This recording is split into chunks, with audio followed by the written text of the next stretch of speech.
सौभाग्यशाली है केकई, सौभाग्यशाली नहीं, परम सौभाग्यशाली कि यहाँ परमात्मा किलोल कर रहा है। और जो बात उन्होंने कल कही थी ना, मोह पर करहि स्नेह विशेषी, मैं कर प्रीति परीक्षा देखी, इसमें बिल्कुल भी संदेह नहीं है। राम जी तीनों माताओं में सबसे ज्यादा कैकेयी को प्रेम करते थे, लेकिन जैसे ही कैकेयी के मन में कामनाएं आईं, जैसे ही कामनाएं आईं तो राम जी ने सोचा कि अब तो मेरी माँ का मन कामनाओं से ग्रसित हो गया है। जो मन ब्रह्म को ध्यान धरे तो मन होता है ब्रह्म स्वरूपा। और इसके अन्यत्र जिसका भी मन ध्यान करता है वो उसी का रूप धारण कर लेता है। जो मन नारी को ध्यान करे तो मन होता है नारी के रूपा। जो मन ब्रह्म को ध्यान धरे तो मन होता है ब्रह्म स्वरूपा। आपके सिकोआबाद में ही मैंने एक बालक देखा जो माताओं का संग ज्यादा करता है। एक बालक देखा जो माताओं के संग रहता है तो उसकी बॉडी लैंग्वेज, उसकी बात करने का तरीका, उसका हाव भाव सब नारियों जैसा हो गया है। बात समझ में आ रही है कि नहीं? बिल्कुल। और आप देखोगे ना तो आप ये नहीं कह सकते कि ये पुरुष है। क्यों? क्योंकि वो नारियों के संग रहता है, नारियों का चिंतन चलता है, नारियों के साथ उठता बैठता है, तो वो उसके अंदर नारित्व उतर आया है, उसके अंदर नारित्व उतर आया है। ऐसे ही जब हम संतों के पास बैठेंगे, परमात्मा का चिंतन करेंगे तो कहीं न कहीं हमारे अंदर साधुता उतरेगी, ब्रह्मत्व उतरेगा। और ये बात गीता जी में कही है, ध्यायतो विषयान् पुंसः संगस्तेषु उपजायते, संगात् संजायते कामः, कामात् क्रोधो भिजायते। हमारा मन जिस चीज का चिंतन करता है, जिस चीज का ध्यान करता है, हमारा मन उसी का रूप धारण कर लेता है। जैसे आपने भृंगी कीड़ा देखा है कभी? भृंगी कीड़ा, अच्छा, दीपावली पे ये माताएं सफाई करती हैं तो घर में मिट्टी के छोटे छोटे घर मिलते हैं। वो काय के होते हैं? हैं?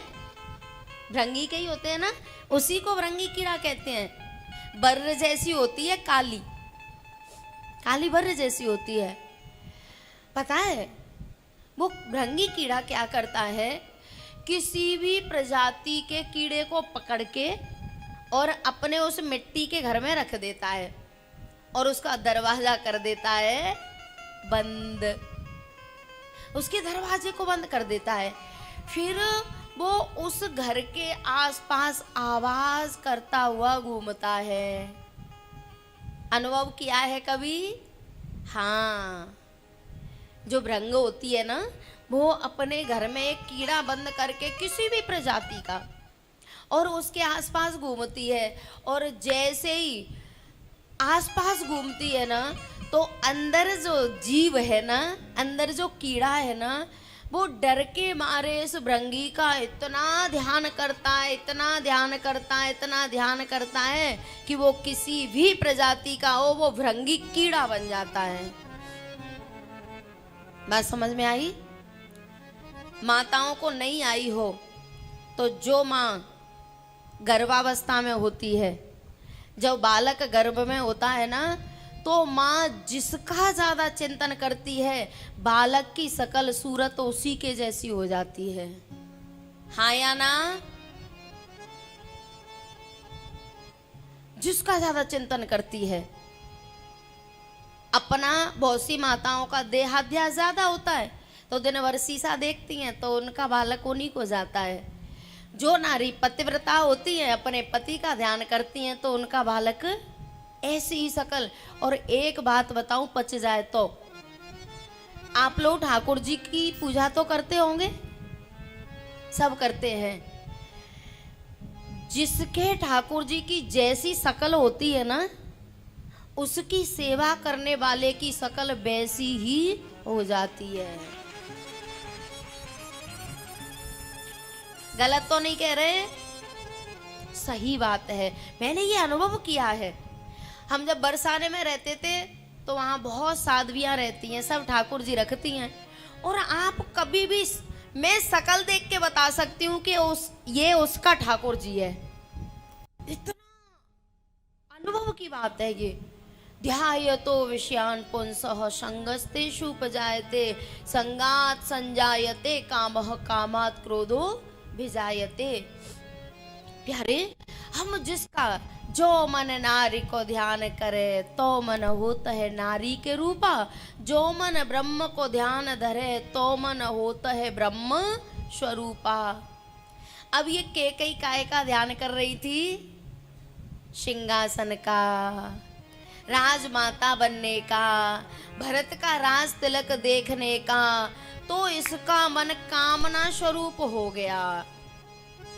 राम महल में है लेकिन जब काम आया, काम कामना, जब कामनाएं आई अर्थात काम भी कह दो, दशरथ जी काम की प्रेरणा से आए थे कैकेयी के पास।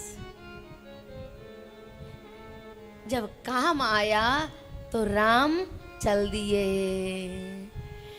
राजीव लोचन राम चले, तज बाप को राज बटायु की नाई। राजीव लोचन राम चले, तज बाप को राज बटायु की नाई। बाप को राज बटायु की नाई। एक और उदाहरण है।